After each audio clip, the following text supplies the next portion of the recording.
వృద్ధ దంపతులకు తీరని కష్టం వచ్చింది. వారికి పుట్టిన నలుగురు పుట్టుక నుంచే మంచానికి పరిమితమయ్యారు. ఆకలిస్తే నోరు తెరిచి అన్నం కావాలని అడగలేని పరిస్థితి వారిది. వారికి 50 ఏళ్లు దాటినా ఆ తల్లిదండ్రులకు ఆ నలుగురు కొడుకులు చంటి బిడ్డలే.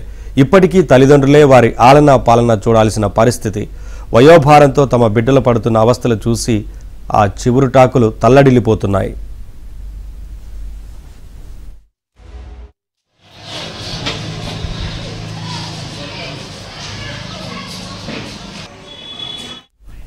పల్నాడు జిల్లా గురజాల మండలం పల్లెగుంతకు చెందిన దూలిపాల రామయ్య, వెంగమ్మ దంపతులకు 6గురు సంతానం. వారిలో 4 పేరయ్య, సీతయ్య, నాగేశ్వరరావు, వెంకటేశ్వర్లు పుట్టుకతోనే నయంకాని వ్యాధితో మంచాన పడ్డారు. ప్రస్తుతం వారి వయసు 50 ఏళ్లకు పైబడింది. వయోభారంతో బాధపడుతున్న తమ కుమారుల ఆలనా పాలన ఆ వృద్ధ తల్లిదండ్రులే చూసుకుంటున్నారు. నిన్న మొన్నటి వరకు వ్యవసాయం చేస్తూ కుటుంబాన్ని నెట్టుకు వచ్చిన రామయ్య దంపతులు ఇప్పుడు వృద్ధాప్యంతో ఏ పనులు చేసుకోలేక, నలుగురి ఆలనా పాలన చూసుకోలేక తీవ్ర ఇబ్బందులు పడుతున్నారు.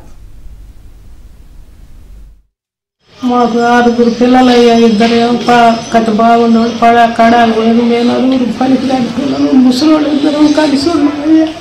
5 ముగ్గురికి వచ్చేది. జగన్ వచ్చినాక 2 తీసేసిండు ఒక్కరికి.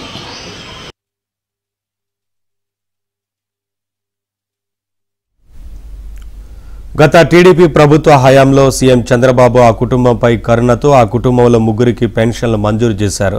2019లో జగన్ ప్రభుత్వం వచ్చాక నిబంధనల పేరుతో ఆ 3లో ఒకరికి మాత్రమే పెన్షన్ పరిమితం చేశారు. దీంతో 5 ఏళ్లుగా మంచానికే పరిమితమైన తమ బిడ్డలను పోషించడానికి రామయ్య దంపతులు నానా అవస్థలు పడుతున్నారు. వయసు మీద పడడంతో తాము వ్యవసాయం చేయలేకపోతున్నామని ఆ రామయ్య దంపతులు కన్నీళ్లు పెట్టుకుంటున్నారు. తమ 4 కుమారులకు ప్రభుత్వం పెన్షన్లు ఇచ్చి ఆదుకోవాలని ఆ తల్లిదండ్రులు వేడుకుంటున్నారు. మా 6 పిల్లగాళ్ళు అయితే 2 ఇడిపోయారు. 4 మా కాడ ఉంటారు. వాళ్ళు పోషిస్తానికి ఆమెకి చేత కావటంలో, నాకు చేత కావటంలో, నాకు కాళ్ళు నొప్పులు వచ్చినాయి, నడవలేకపోతున్నా. ఆమెకి చేత కావటం లేదు. నన్ను వండి పెట్టమంటేనేమో 6000 అడుగుతున్నారు. అన్నం వండి పెట్టమంటే ఒక రమ్మంటే కత్తి గుడ్డలు ఉతికి అన్నం వండి పెట్టమంటే 6000 అడుగుతున్నారు నెలకి. అడుగుతుంటే చేత కాదని మేము అట్నే తంటాలు పడుతున్నాం. ఇప్పుడు వచ్చే ఏం లేవు మాకు. గతంలో టీడీపీ అప్పుడు 3కి ఇచ్చారు.